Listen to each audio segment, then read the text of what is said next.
transgender bathroom and locker room policy. Take a look at this.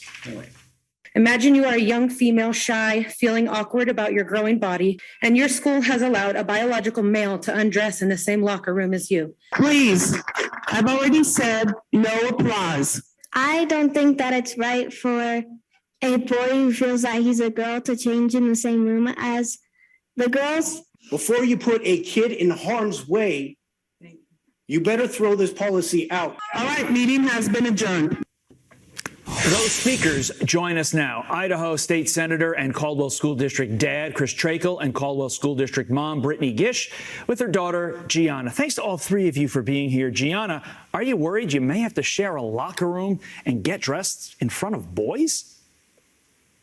Yes, I am very worried about that because it would be very awkward for everyone else in the locker room and all my friends, and I talked to them about it, and they said that they don't want it to happen either. So yes, it would be, no, I wouldn't want it. There's so much that young people, boy, girl, whatever, have to go through at 6th grade. To have to throw this on top of it is sad and sick. Brittany, as a mom, when you hear what your daughter just said, what goes through your mind?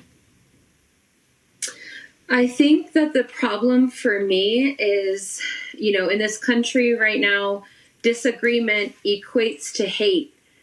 And, that's not the case. We want rights for everybody. But what I don't want is for someone else's rights to infringe on my child's rights. She has her right to her privacy, and all the other children should as well. So the fact that the chair of the school board shut down the meeting after that raucous applause for your side of the argument, mind you, what does that tell you, Brittany? They have no interest in hearing how the parents feel. They have no interest in including us in their decisions. They are just tyrants, and they just want to push their agenda and do their own thing. So, they've proven that time and time again. Chris, what's to stop a prepubescent boy who wants to, quite frankly, get a look at girls changing from identifying as a girl and then just going on in there? That's a good question, Todd. The problem we have here is the school board is attempting to force a policy on parents and their children and remove their privacy and put them in harm's way. And all the while, at the same time, they're supposed to lie about this to the parents as well. Chris, I'm sensitive to the potential for these young people who are potentially transitioning to need resources. So what is the answer? How do we accommodate those students while not harming, quite frankly, I don't mean to insult you, Gianna, but you're a little girl. You're in 6th grade, without hurting little girls like Gianna? Yes. The problem is these children that are suffering from gender dysphoria, they are being ignored by the left right now instead of enabling them. And you don't give a drug addict more drugs. These people need help. They need to get the help they need. And for allowing them to believe into this mental illness is completely wrong. And it's only hurting these children more. Brittany, what will you do if this policy goes through?